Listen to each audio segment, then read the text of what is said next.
ये जो forced vibration है ये है यूनिट नंबर 3।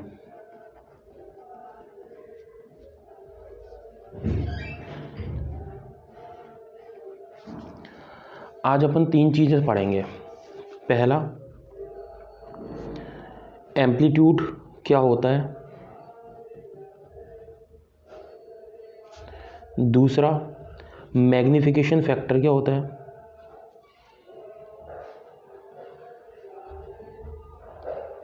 मैग्नीफिकेशन फैक्टर जिसे अपन एम्पलीट्यूड रेशियो भी बोलते हैं।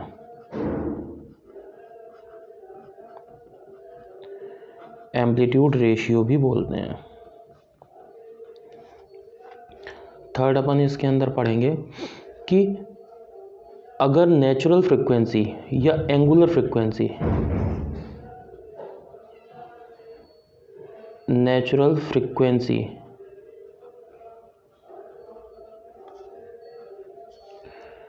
और एंगुलर फ्रिक्वेंसी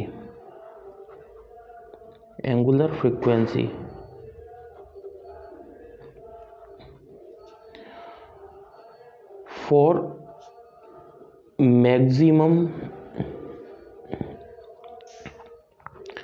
मैग्नीफिकेशन फैक्टर के लिए क्या होगी। मैग्नीफिकेशन फैक्टर के लिए क्या होगी। ठीक है, राइट। सबसे पहले समझो कि फोर्स्ड वाइब्रेशन क्या होता है। फोर्स्ड वाइब्रेशन क्या होता है।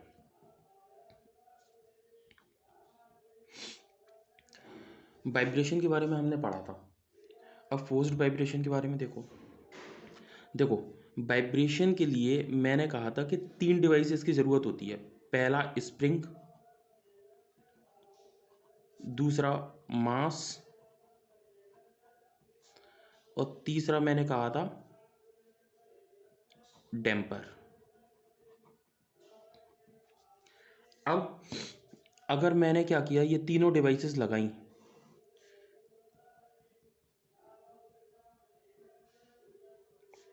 पहला मैंने स्प्रिंग लगाई, दूसरा मैंने डैम्पर लगाया और इससे मैंने मास अटैच कर दिया m। अगर इस मास को मैंने एक बार पकड़ के खींचा और उसे रिलीज कर दिया तो ये जो कहलाता है वो कहलाता है डैम्प्ड फ्री वाइब्रेशन। किस केस में? जब मैंने इस मास को एक बार पकड़ के और रिलीज कर दिया। लेकिन अगर मैंने इस पर कोई फोर्स लगाया, और फोर्स कैसा है, फोर्स होना चाहिए सिंपल हार्मोनिक मोशन के केस में। Simple harmonic motion. अब सिंपल हार्मोनिक मोशन का केस ही क्यों ले रहे हैं? क्योंकि हमने एक चीज देखी, सिंपल हार्मोनिक मोशन से मतलब होता है साइन वेव या फिर कॉस वेव। अब अपन लोग एक चीज जानते हैं कि हमेशा साइन वेव और कॉस वेव इस तरीके से लगातार चलती रहती हैं, हेक्टिक ये वेव चलती रहती हैं। इसलिए अगर हमें कांस्टेंट इसका एम्पलीट्यूड रखना है, ये वाला जो एम्पलीट्यूड है, ये एम्पलीट्यूड अगर अपन को हर बार कांस्टेंट रखना है तो इसका मतलब है कि सिंपल हार्मोनिक मोशन होना जरूरी है, राइट। तो मैंने सिंपल हार्मोनिक मोशन के लिए यहाँ पर एक फोर्स लगाया। वो फोर्स मैंने माना कि F0 into sine omega T है। अब स्प्रिंग की स्टिफनेस मैंने मानी K है, डैम्पर के लिए मैंने C लगा दिया और M ये है। अगर इस पूरे को मैं देखूं तो एक चीज़ ध्यान से देखना कि ये मैंने मास कंसीडर किया M, इस M पर फोर्स मैंने लगाया नीचे की तरफ F0 into sine omega T. Spring होने की वजह से यहाँ पर एक फोर्स ऊपर की तरफ लगेगा जिसे अपन बोलेंगे spring force that is KX, stiffness into deflection. दूसरा जो फोर्स लगेगा वो लगेगा डैम्पर की वजह से, तो मैंने लिखा डैम्पर की वजह से damping coefficient into velocity x dot. Okay. Third, इस मास की वजह से जो फोर्स लगेगा वो होगा इनर्शिया फोर्स। इनर्शिया फोर्स क्या होता है? Mass into acceleration. तो मास इनटू एक्सेलरेशन हो गया। अब अगर मैं एक चीज़ देखूं कि sum of all vertical forces will be equal to sum of all horizontal forces, ये सारे फोर्सेस वर्टिकल फोर्सेस हैं और ये सारे फोर्सेस हॉरिजॉन्टल फोर्सेस हैं, तो क्या मैं ये लिख सकता हूँ कि sum of all horizontal sum of all vertical forces means upward forces will be equal to sum of all downward forces. तो sum of all vertical forces को अगर मैं देखूं अपवर्ड फोर्सेस, तो M X double dot plus C X dot plus K X is equals to F naught sine omega T में लिख सकता हूँ। अब देखो, ये मैंने मानी कि इक्वेशन नंबर 1 है। इस इक्वेशन को थोड़ा सा ध्यान से देखना। क्या मैं इस इक्वेशन को ये लिख सकता हूँ कि M D square X upon D T square plus C into D X upon D T plus K into X is equals to F naught sine omega T. अगर इस इक्वेशन को ये लिखा जा सकता है तो यहाँ से एक बात क्लियर हो रही है। क्लियर क्या हो रहा है कि ये जो है इक्वेशन, ये सेकंड ऑर्डर इक्वेशन है जिसकी डिग्री क्या है? 2 है। ठीक है। और यहाँ अगर राइट हैंड साइड पे कोई भी फैक्टर दिया है तो इसका मतलब ये नॉन होमोजीनियस है। Non homogeneous.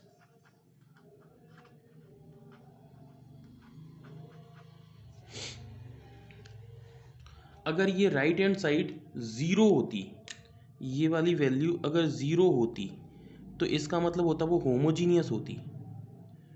होमोजीनियस होती मतलब मेरी ये जो इक्वेशन डिटरमाइन होकर के आई, ये इक्वेशन है 2 डिग्री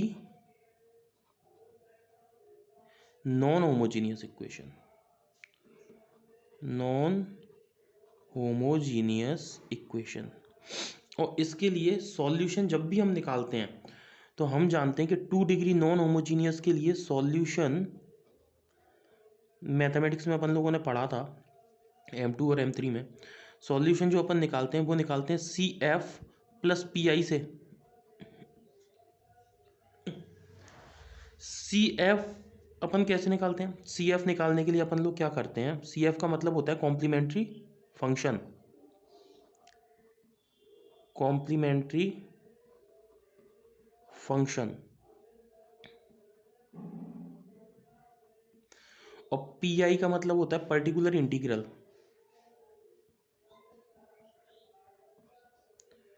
पर्टिकुलर इंटीग्रल।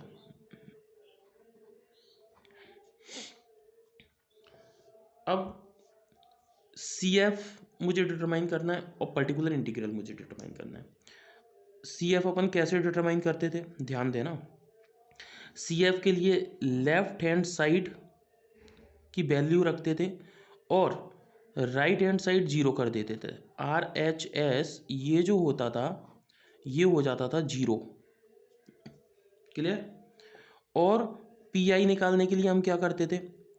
PI निकालने के लिए हम लेफ्ट हैंड साइड में जहाँ जहाँ x दिया गया होता है तो उस x को रिप्लेस करते थे हम PI से। क्लियर? और right hand side as it is होती थी जैसी दी गई है। ठीक है। फिर से एक बार ध्यान से देखना, जब भी हमें कॉम्प्लीमेंट्री फंक्शन निकालना है तो हम लेफ्ट हैंड साइड को जैसा का तैसा रखेंगे। यानी इसमें देखो इक्वेशन में mx double dot plus C X dot plus K x, लेकिन राइट हैंड साइड ये जो है इसे अपन जीरो पुट करते थे। ठीक। सिमिलरली ये जो इक्वेशन है, इसी इक्वेशन में अगर मुझे पर्टिकुलर इंटीग्रल निकालना है तो लेफ्ट हैंड साइड में जहाँ जहाँ x दिया है वहाँ मैं पर्टिकुलर इंटीग्रल की वैल्यू पुट करता हूँ और राइट हैंड साइड जैसा है वैसा के वैसा रखते हैं। तो सबसे पहले अपन निकाल रहे हैं CF कॉम्प्लीमेंट्री फैक्टर। देखो कॉम्प्लीमेंट्री फैक्टर निकालने के लिए CF इज इक्वल्स टू, क्या मैं ये लिख सकता हूँ कि इसे हेडिंग लिखो CF मैं इसे ये लिख सकता हूँ M X double dot plus C X dot plus K X is equals to 0। ये वाली इक्वेशन अगर तुम लोगों को याद हो तो ये वाली इक्वेशन जो होती थी वो अपन लोगों ने डैम्प्ड फ्री वाइब्रेशन के केस में पढ़ ली थी, डैम्प्ड फ्री वाइब्रेशन के केस में।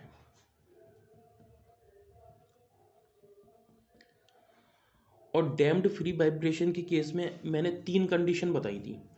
पहली कंडीशन तो थी कि critically damped condition, critically damped. दूसरी मैंने जो कंडीशन बताई थी उसमें मैंने बताया था ओवर डैम्पिंग, ओवर डैम्पिंग।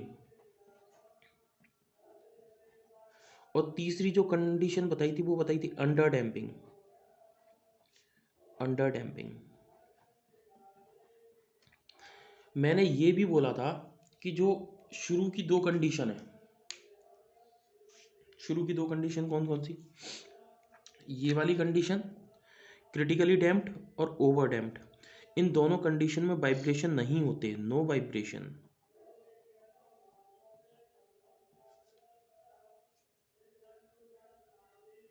इस केस में वाइब्रेशन नहीं होते थे। लेकिन ये जो कंडीशन है अंडर डैम्प्ड, इस अंडर डैम्प्ड की कंडीशन में वाइब्रेशन होते थे,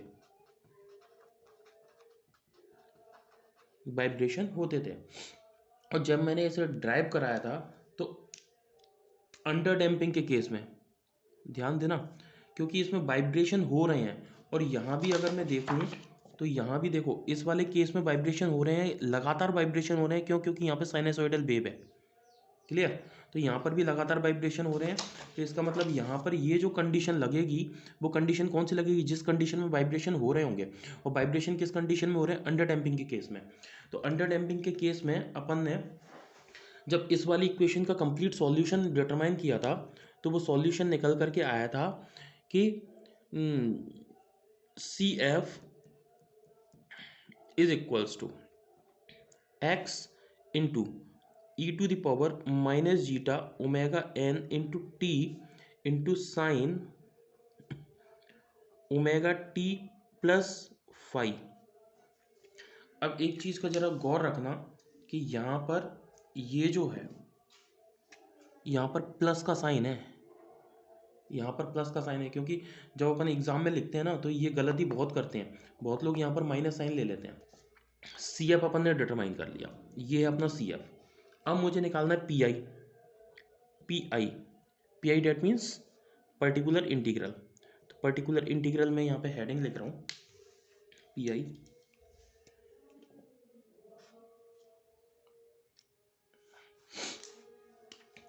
अब थोड़ा सा गौर से समझना कि जब भी अपने पास second order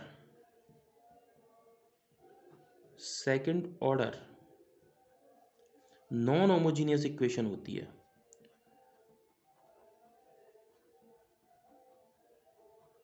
non homogeneous equation होती है, तो अपन लोग जो सॉल्यूशन निकालते हैं तो इसका पर्टिकुलर इंटीग्रल निकल करके आता है P I is equals to X into sine omega T minus five.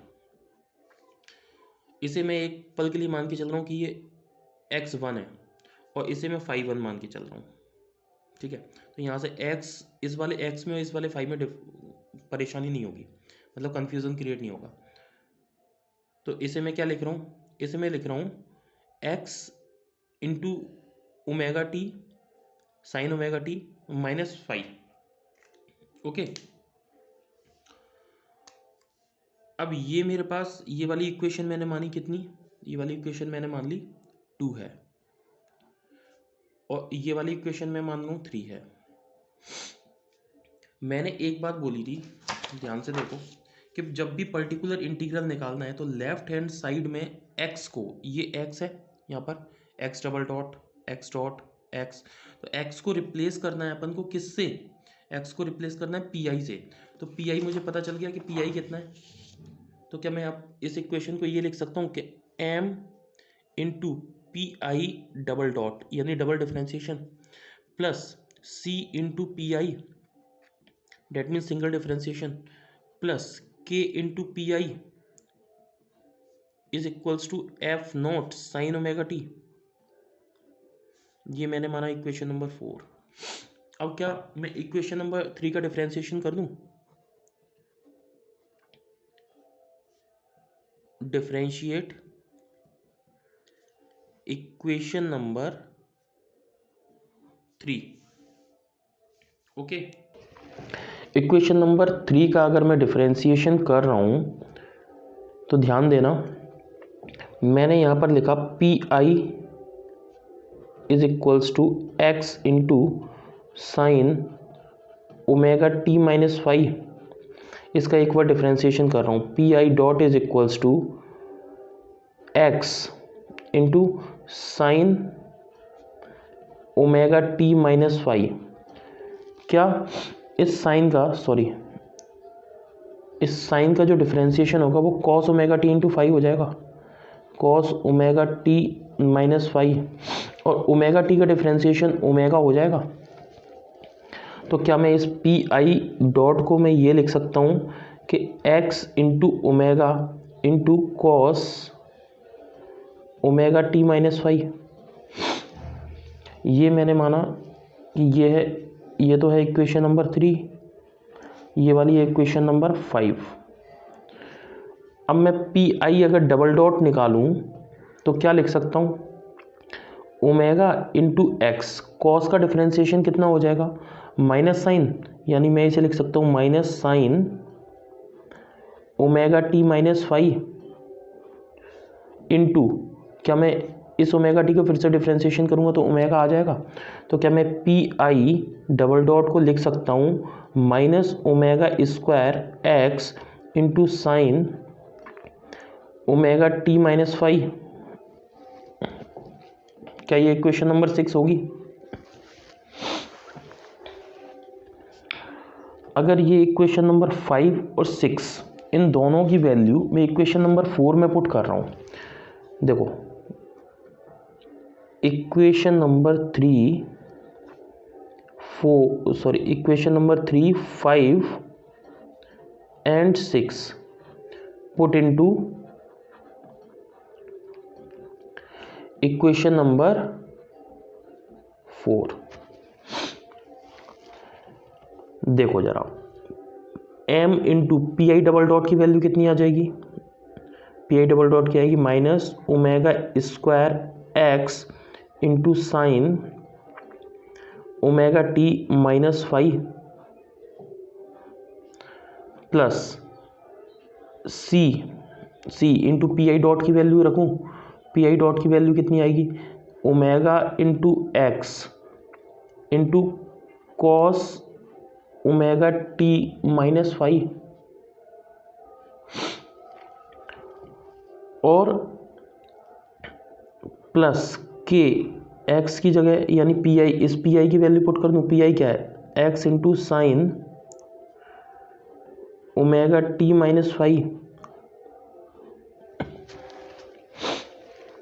Is equals to F naught sine omega T.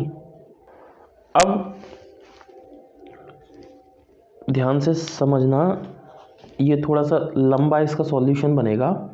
ये मैंने sign omega T minus five और इधर मैंने sign omega T minus five, ये दोनों मैंने कॉमन ले लिया। जैसे ही मैं इन दोनों को कॉमन लूँगा, यानी इसे मैं अगर कॉमन लूँगा तो यहाँ पर मुझे क्या बच जाएगा, यहाँ पर मुझे बच जाएगा के इंटू एक्स, इस वाली इक्वेशन से के इंटू एक्स बचेगा, यहाँ से बचेगा minus omega square M into X, minus omega square M into X. ये दोनों मैंने कॉमन लिए तो यहाँ बाहर क्या आ जाएगा, sine omega T minus five plus इसे मैं लिख सकता हूँ C omega X into cos omega T minus five. ये इक्वल किसके होगा, ये इक्वल हो जाएगा F naught sine omega omega, ठीक है।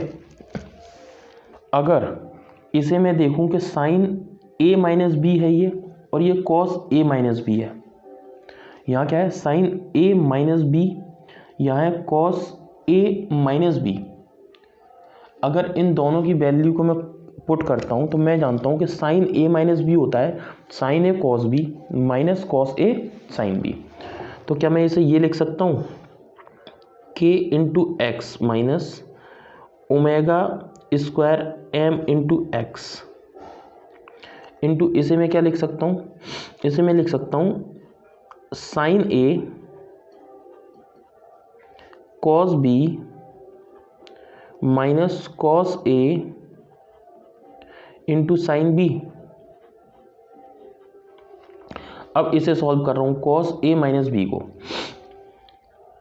प्लस सी ओमेगा एक्स, कोष्टक में देखो कॉस ए माइनस बी, यहाँ पर अगर माइनस आता है ना, माइनस, इसका मतलब होता है कि इसके सॉल्यूशन में प्लस आएगा। तो इसे मैं लिख सकता हूँ कि cos A into cos B plus sine A into sine B is equals to F naught sine omega T put कर सकता हूँ। ओके, ठीक है। अब फिर थोड़ा सा समझना,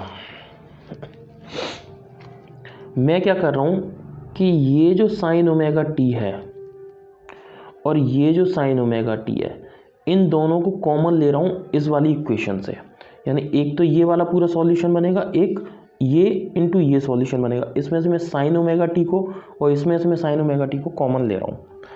तो इसमें से अगर मैं साइन ओमेगा टी को कॉमन लूँगा तो यहाँ पर क्या बचेगा, देखो यहाँ बचेगा K minus M omega square into X into cos phi,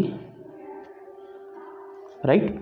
यानी ये वाली वैल्यू बचेगी, ये वाली वैल्यू बचेगी और ये वाली बचेगी, साइन ओमेगा टी कॉमन हो गया। सिमिलरली यहाँ से ये वाली वैल्यू बचेगी और साइन फाई बचेगा। तो मैं इसमें लिख रहा हूँ plus C omega X into sine phi, complete close, into यहाँ आ जाएगा साइन ओमेगा टी। ओके, अब आगे देखो, अब इस वाली इक्वेशन में मैं देख रहा हूँ, इसमें देखो, इसमें से मैं कॉस ओमेगा टी कॉमन ले रहा हूँ, इसमें से मैं कॉस ओमेगा टी कॉमन ले रहा हूँ, लेकिन ध्यान देना यहाँ पे माइनस है, ठीक है। तो अब कॉस ओमेगा टी मैं कॉमन ले रहा हूँ, तो अगर यहाँ से मैं कॉस ओमेगा टी को कॉमन लेता हूँ तो देखो ये क्या होगा, K minus M omega square into X, यहाँ बचेगा साइन फाई, तो मैंने लिखा यहाँ पे साइन फाई। साइन फाई किस में होगा, ये वाला जो साइन फाई है वो नेगेटिव होगा, यानी मैंने नेगेटिव साइन ये आगे लगा दिया, ठीक है। अब यहाँ देखो प्लस सी ओमेगा एक्स आएगा और यहाँ से मैंने क्या कॉस ओमेगा टी कॉमन लिया, तो यहाँ कॉस फाई बचेगा, यहाँ बच गया कॉस फाई इंटू यहाँ आ जाएगा कॉस ओमेगा टी, ठीक है। यहाँ प्लस का साइन लगाया मैंने, यहाँ equal to F naught sine omega T put किया। अब इसे ध्यान से समझना कि यहाँ है साइन ओमेगा टी, यहाँ है कॉस ओमेगा टी, और अगर यहाँ साइन ओमेगा टी अगर मैं फैक्टर कंपेयर करता हूँ, क्या कर रहा हूँ, फैक्टर कंपेयर, फैक्टर कंपेयर करूँ, तो फैक्टर को अगर मैं कंपेयर करूँ तो यहाँ साइन ओमेगा टी का फैक्टर तो एफ नॉट हो गया, यानी इस वाली कंप्लीट का ये जो है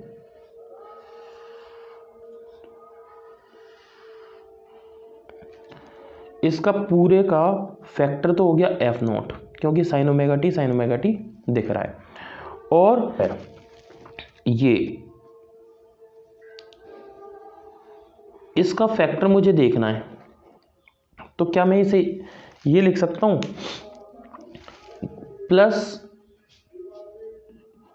0 इंटू कॉस ओमेगा टी, क्योंकि अगर मैं इसका 0 से मल्टीप्लाई करता हूँ तो ये तो 0 ही रहेगा, ये पूरा 0 रहेगा, तो इसे मैं 0 ही लिख रहा हूँ। तो इसका मतलब ये हुआ कि अगर कॉस ओमेगा टी यहाँ और यहाँ दोनों जगह मिल गया तो ये वाला जो फैक्टर है ये पूरा 0 के इक्वल होगा। देखो दोनों के फैक्टर कंपेयर कर रहा हूँ मैं, फैक्टर कंपेयर।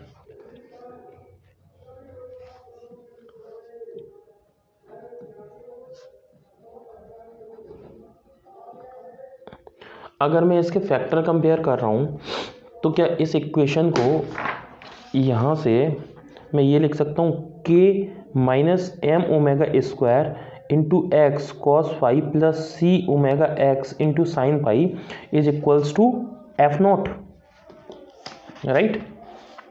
तो मैं इस वाली इक्वेशन से इसे लिख रहा हूँ कि k minus M omega square into X cos five plus C omega X into sine five is equals to F naught. इसे मैं मान करके चल रहा हूं इक्वेशन नंबर 7। और दूसरा फैक्टर क्या है, दूसरा फैक्टर देखो जरा, दूसरा फैक्टर है C omega X into cos five minus K minus M omega square X into sine five, ये 0 के इक्वल हो जाएगा। इसे मैं लिख रहा हूँ C omega X into cos five minus, यहाँ देखो K minus M omega square into X sine five, ये इंटू नहीं है, ये एक्स है,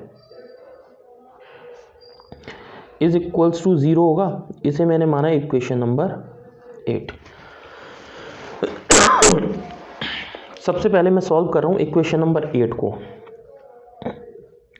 सॉल्व इक्वेशन नंबर 8। मैं लिख सकता हूँ C omega X into cos five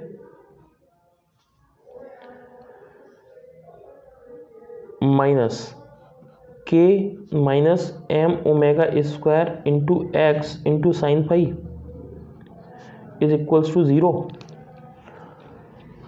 इसे राइट हैंड साइड में लेकर के जा रहा हूँ, तो मैं लिख रहा हूँ C omega X into cos five is equals to K minus M omega square X into sine five.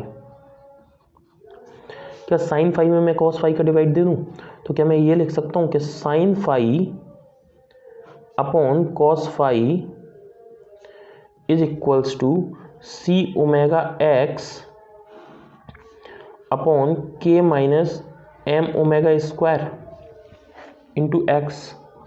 तो यहाँ x से x कैंसिल आउट हो जाएगा, तो इसे मैं क्या लिख सकता हूँ कि tan five is equals to C into omega upon K minus M omega square. ये है फेज एंगल,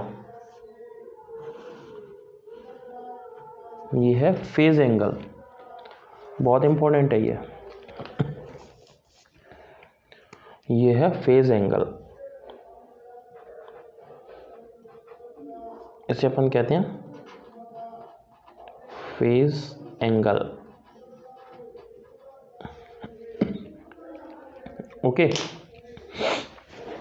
अब एक चीज पर थोड़ी सी गौर डालना कि टेन फाइव का क्या मैं इसे ट्रायंगल बना रहा हूँ, मैं इसे ट्रायंगल बना रहा हूँ, ठीक है। अगर मैं इसे ट्रायंगल बना रहा हूँ तो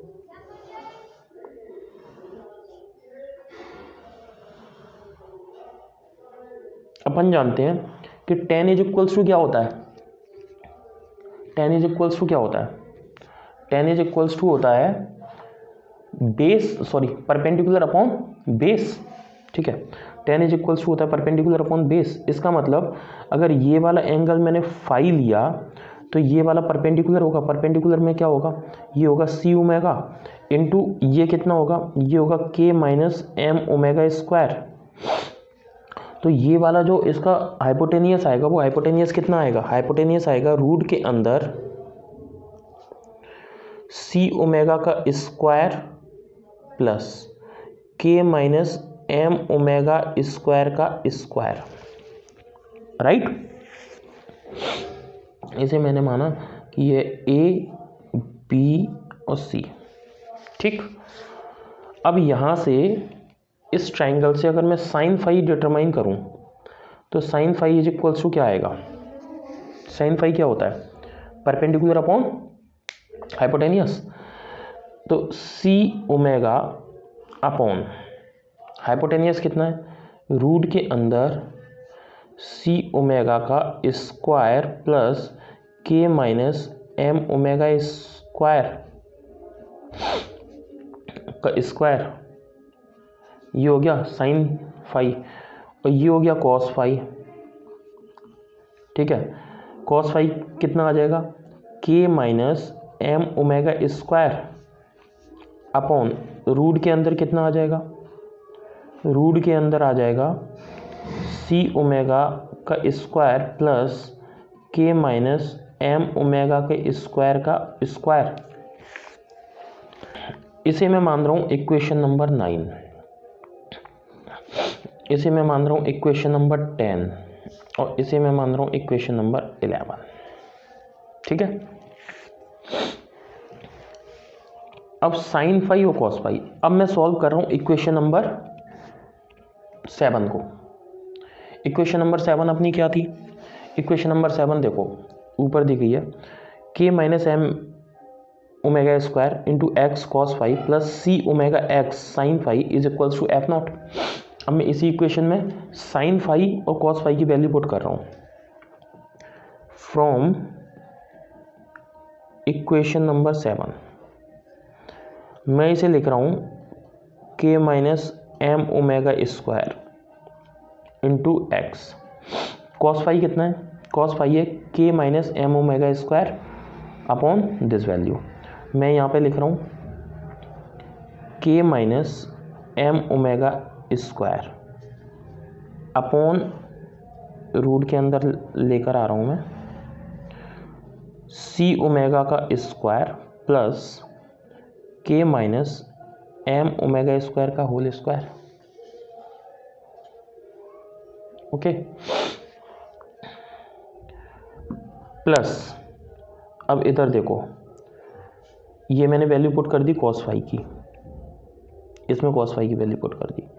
अब इक्वेशन नंबर 7 में देखो, ये इक्वेशन नंबर 7 में इसमें मैं साइन फाई की वैल्यू पुट कर दूं, C omega into X into sine phi की वैल्यू पुट कर रहा हूँ।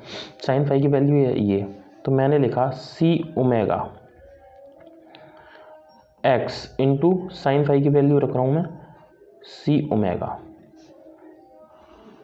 अपॉन यहाँ कितना आ जाएगा, रूट के अंदर सी ओमेगा का square plus K minus M omega square का होल स्क्वायर, ओके।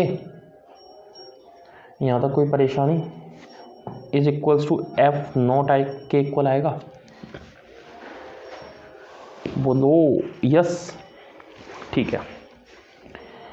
क्या मैं ये और ये इन दोनों का मल्टीप्लाई कर दूं और सी ओमेगा इंटू सी ओमेगा का मल्टीप्लाई कर दूं, ठीक है। तो यहाँ से मुझे क्या मिल जाएगा, यहाँ से मुझे ये मिल जाएगा K minus M omega square का whole square into X plus C omega का होल स्क्वायर इंटू एक्स। क्या ये दोनों सेम है ना, तो मैं इसे ये लिख सकता हूँ C omega square plus K minus M omega square का होल स्क्वायर। अब एक चीज़ को ज़रा गौर से समझना, ये बराबर किसके, एफ नॉट के, ये बराबर है एफ नॉट के।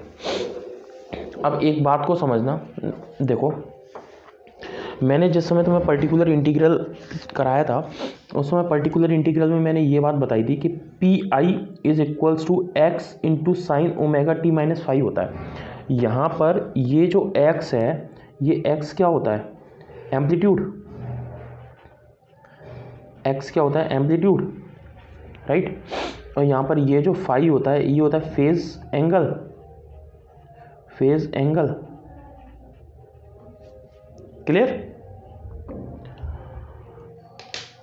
देखो आगे, अब मैं इस x को मैं कॉमन ले लूं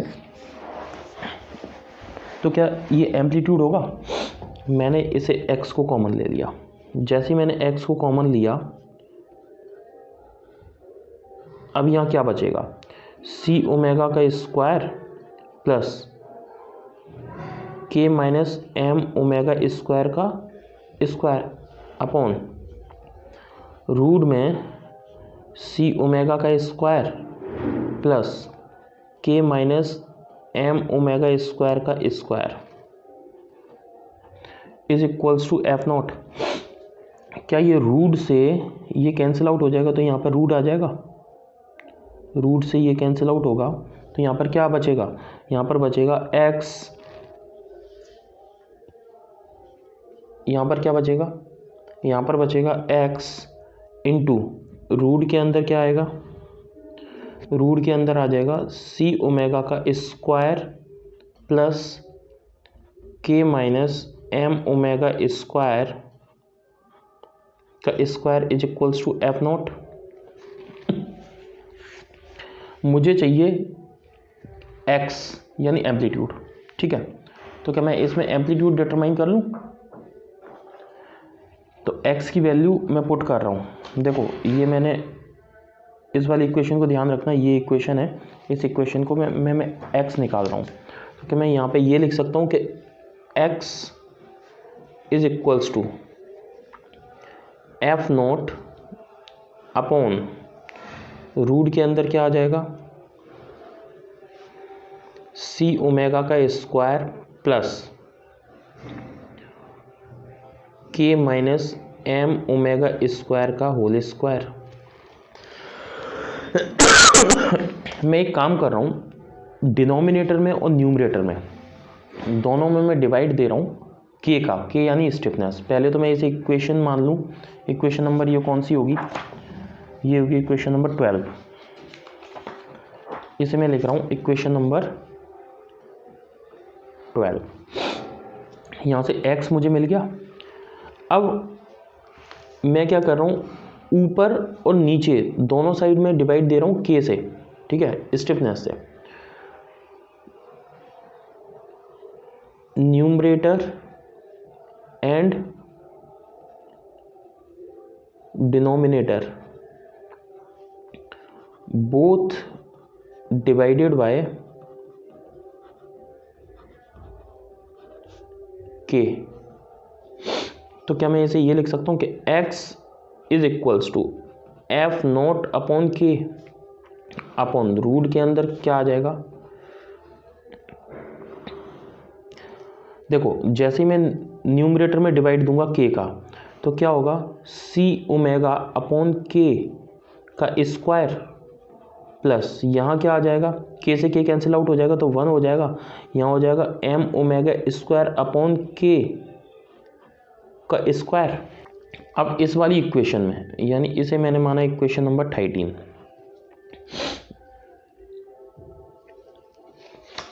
ये वाली इक्वेशन हो गई 12 और ये वाली इक्वेशन हो गई 13। अब इक्वेशन नंबर 13 को मैं सॉल्व कर रहा हूँ, इसके डिनोमिनेटर वाले पार्ट को मैं सॉल्व कर रहा हूँ। देखो मैं जानता हूँ सी ओमेगा अपॉन के, यही तो है, ठीक है। इस वाले पार्ट को मैं अगर सॉल्व करूँ तो पहले ये देखो कि मैं जानता हूँ zeta is equals to C upon C C होता है, यानी damping coefficient upon damping coefficient at critical condition. और मैं ये भी जानता हूँ कि सी सी की वैल्यू होती है 2m इंटू ओमेगा एन, ये वाली वैल्यू अपन ड्राइव कर चुके हैं डैम्प्ड फ्री वाइब्रेशन के केस में। तो जीटा, तो यहाँ से मैं क्या लिख सकता हूँ कि यहाँ से मैं लिख सकता हूँ C is equals to 2m omega n into zeta.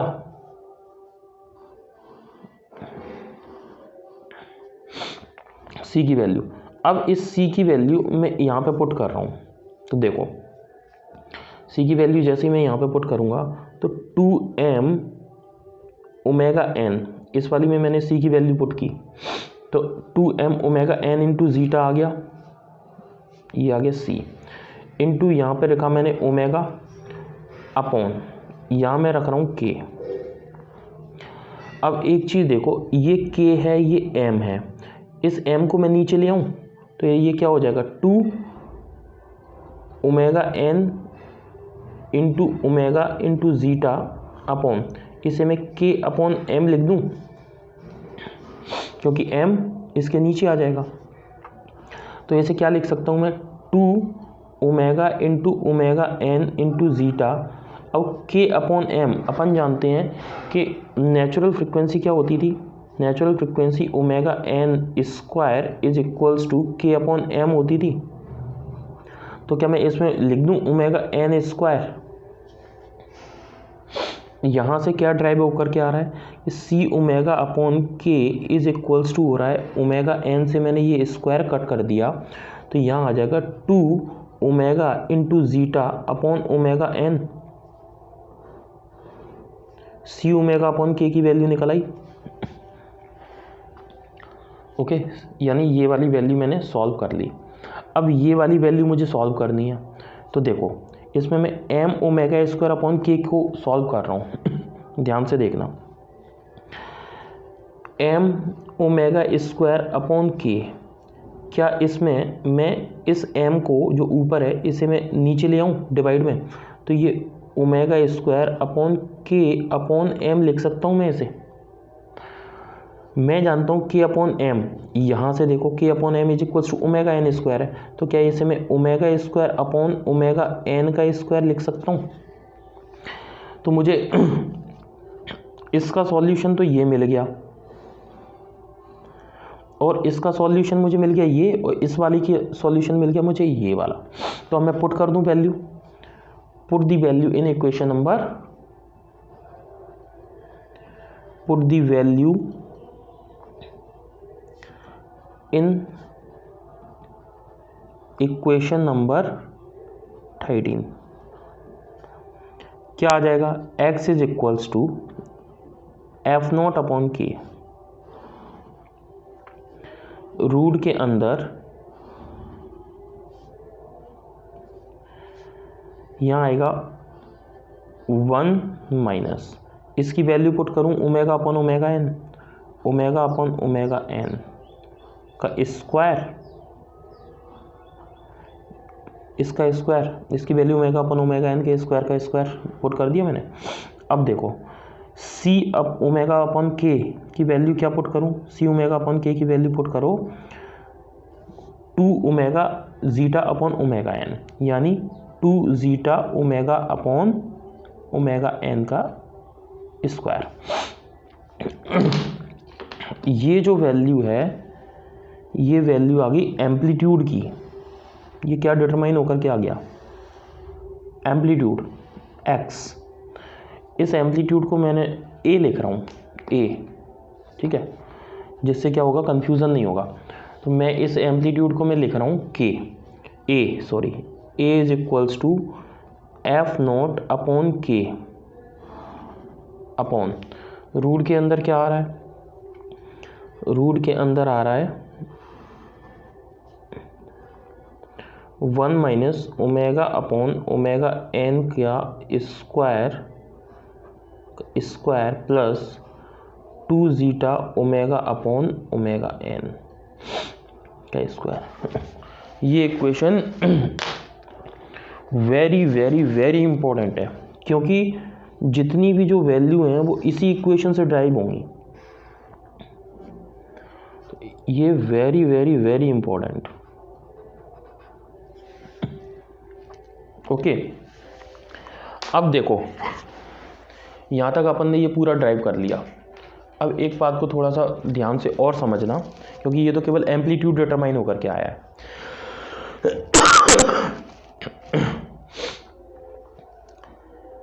मैं क्या कर रहा हूँ कि मैंने फेज एंगल फाई डिटरमाइन किया था।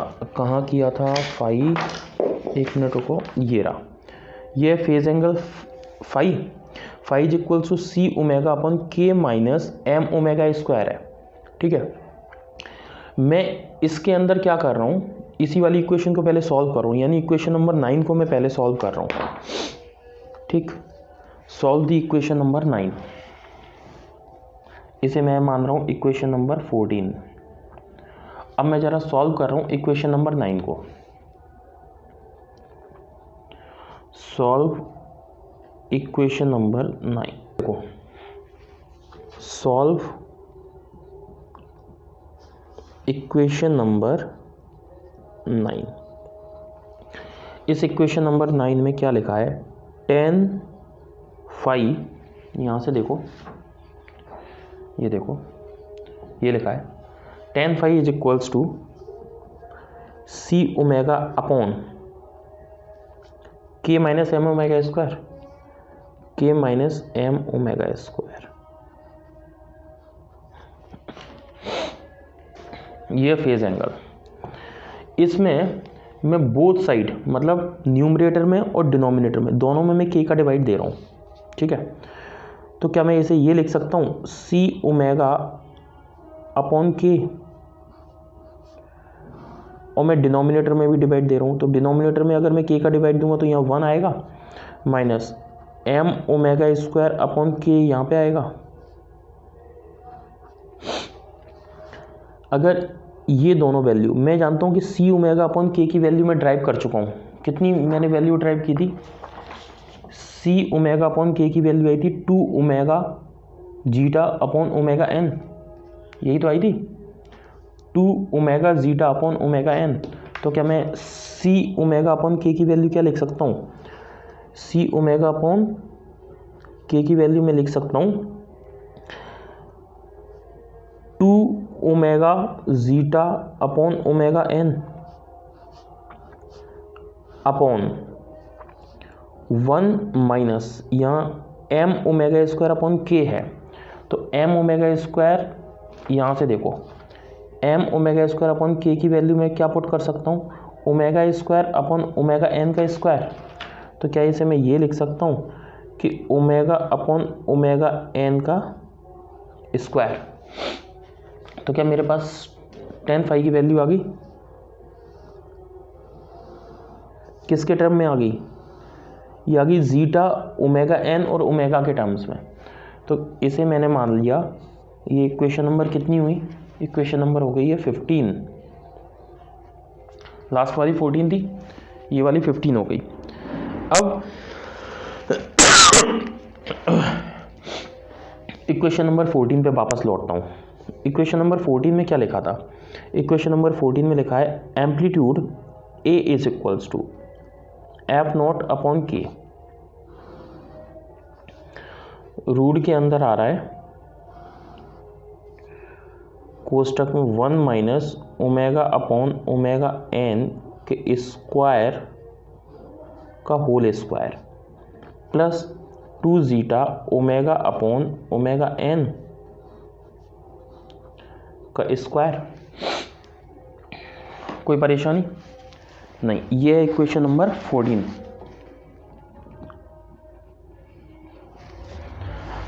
अब जो एफ अपॉन के की वैल्यू है, एफ अपॉन के, ये क्या कहलाता है, एफ अपॉन के, एफ अपॉन के ये कहलाता है एक्स एस, एक्सेस कहलाता है डिफ्लेक्शन ऑफ, ये जो एक्सेस है ये एक्स एस कहलाता है deflection of system, deflection of system under static force.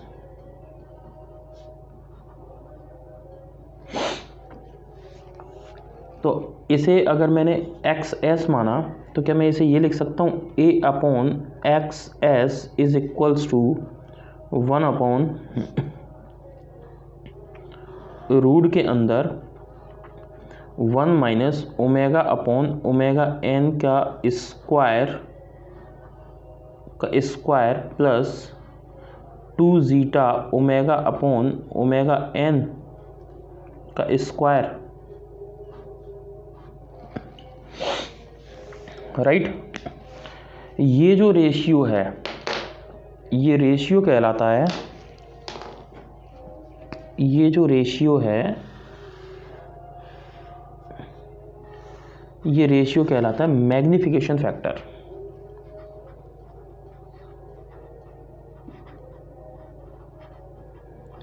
Magnification factor, okay. इसी मैग्निफिकेशन फैक्टर को अपन क्या कहते हैं, एम्पलीट्यूड रेशियो। इसे अपन क्या कहते हैं, एम्पलीट्यूड रेशियो। देखो यहाँ से अगर मैं एम्पलीट्यूड रेशियो को डिफाइन करता हूँ, सॉरी मैग्निफिकेशन फैक्टर या एम्पलीट्यूड रेशियो को डिफाइन करता हूँ, तो magnification factor is the factor which is the ratio of amplitude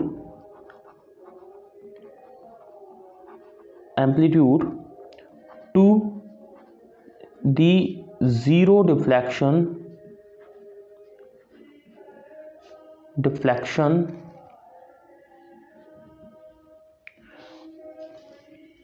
of the system।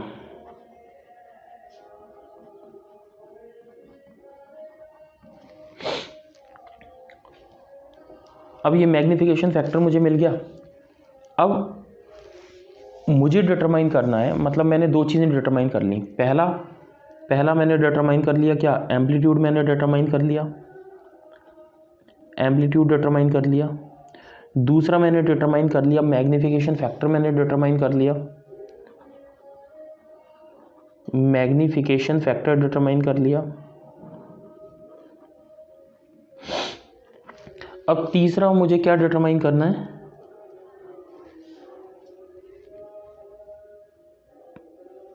Omega peak, okay. अब देखो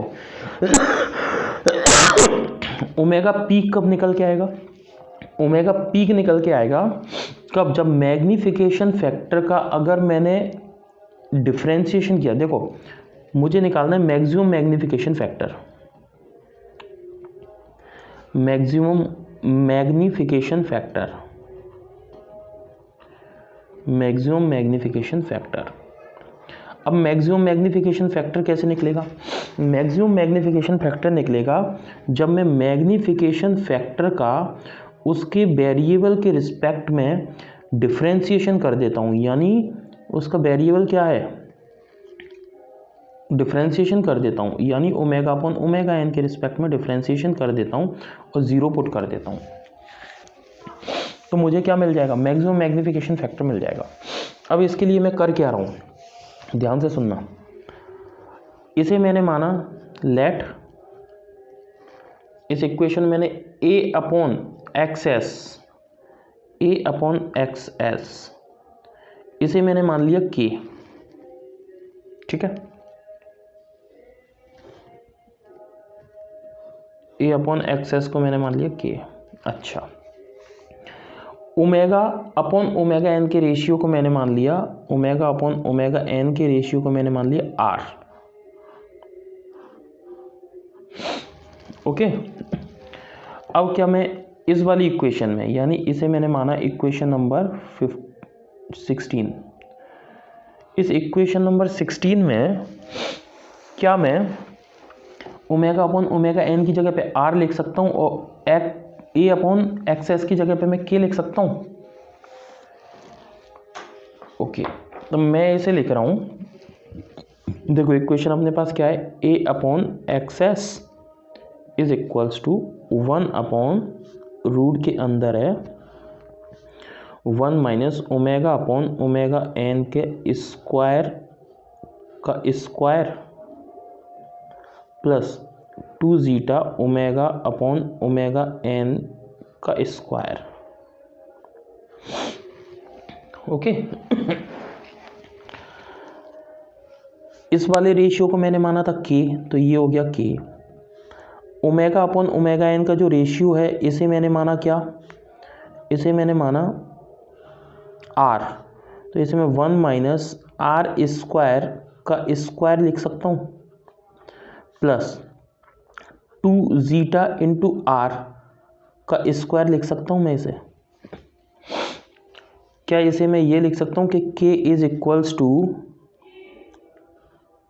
1 माइनस आर स्क्वायर का स्क्वायर प्लस 2 जीटा आर का स्क्वायर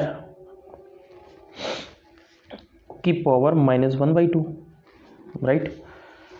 अब मुझे मैक्सिमम मैग्नीफिकेशन फैक्टर निकालना है, तो ये क्या है, के क्या है, के ही तो मैग्नीफिकेशन फैक्टर है। तो इस मैग्नीफिकेशन फैक्टर का मैं डिफ्रेंशिएशन कर दूं इसके वेरिएबल यानी आर के रिस्पेक्ट में, तो मैं इसे लिख रहा हूँ D K upon D R is equals to 0। इसका डिफ्रेंशिएशन कर रहा हूँ मैं। जब मैं इसका डिफ्रेंशिएशन करूँगा तो मैं क्या करूँगा, इसका डिफ्रेंशिएशन क्या होगा, ये इस पूरी को मैं मान रहा हूँ t, अगर इसे मैंने t माना तो t की पावर -1/2 है।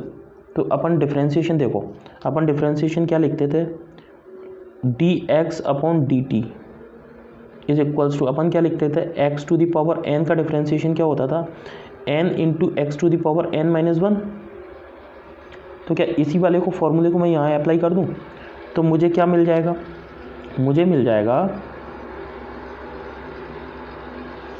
देखो -1/2 यहाँ आ जाएगा, -1/2 इंटू एक्स की वैल्यू कितनी है, 1 माइनस आर स्क्वायर का स्क्वायर प्लस 2 जीटा आर का whole square into n-1, n already है 1/2 -1, तो ये पूरा क्या हो जाएगा, इज इक्वल्स टू -3/2।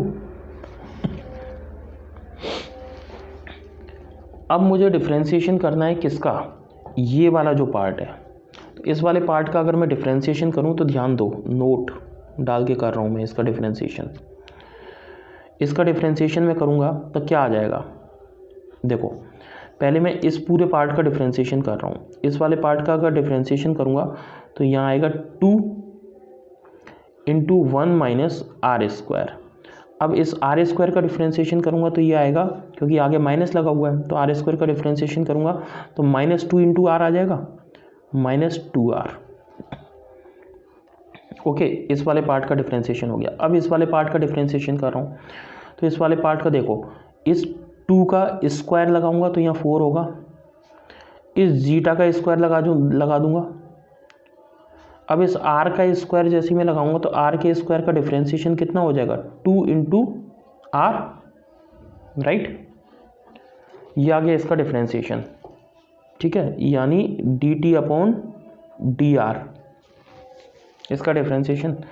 इस वाली कंप्लीट वैल्यू को मैं पुट कर रहा हूँ यहाँ, तो यहाँ अगर मैं इसकी वैल्यू को पुट करूँगा, यहाँ स्पेस नहीं है, यहाँ इसे पूरे को, इस वाले पूरे सॉल्यूशन को मैं नीचे लिख रहा हूँ, ठीक है।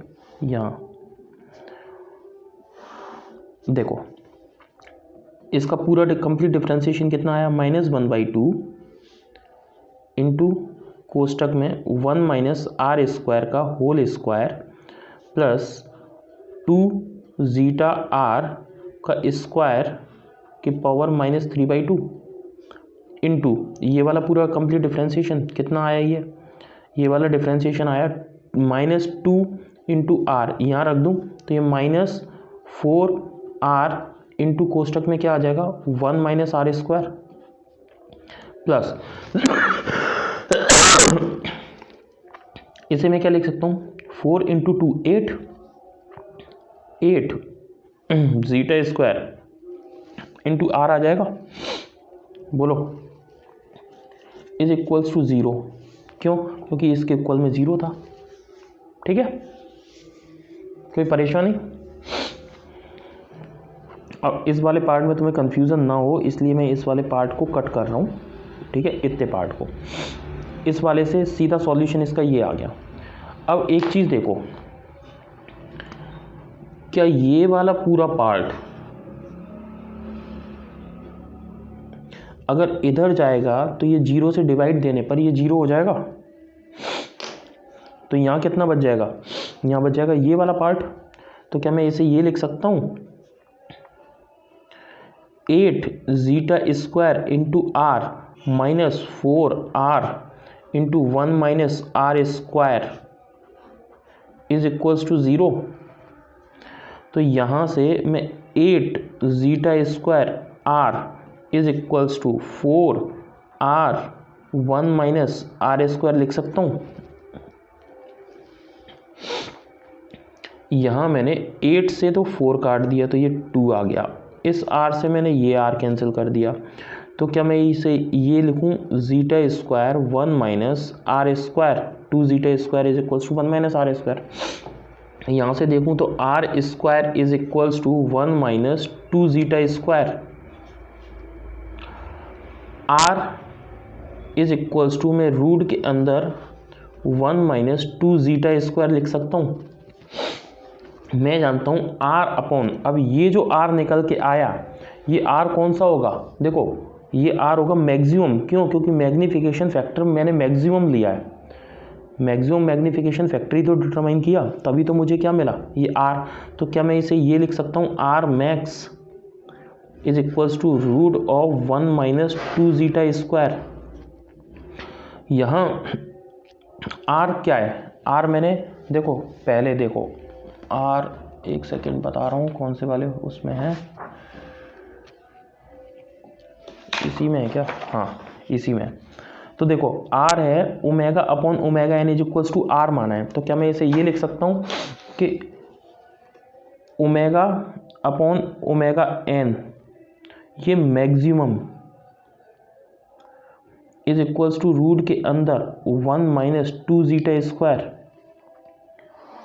अब फिर जरा देखो ये ओमेगा अपॉन आर की वैल्यू मैंने पुट की omega upon omega N into omega upon omega N maximum is equals to root of 1 minus 2 zeta square.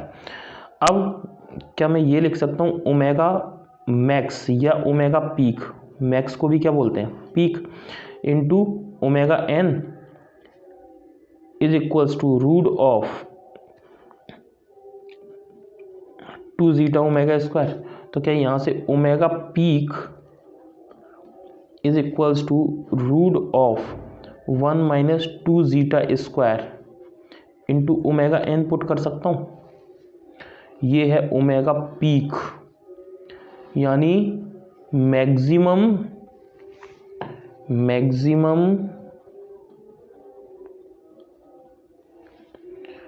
Angular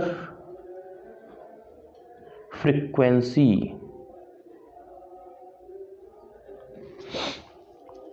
okay, ये सारे जो डेरिवेशन है इसमें एक तो ये बहुत इंपॉर्टेंट है,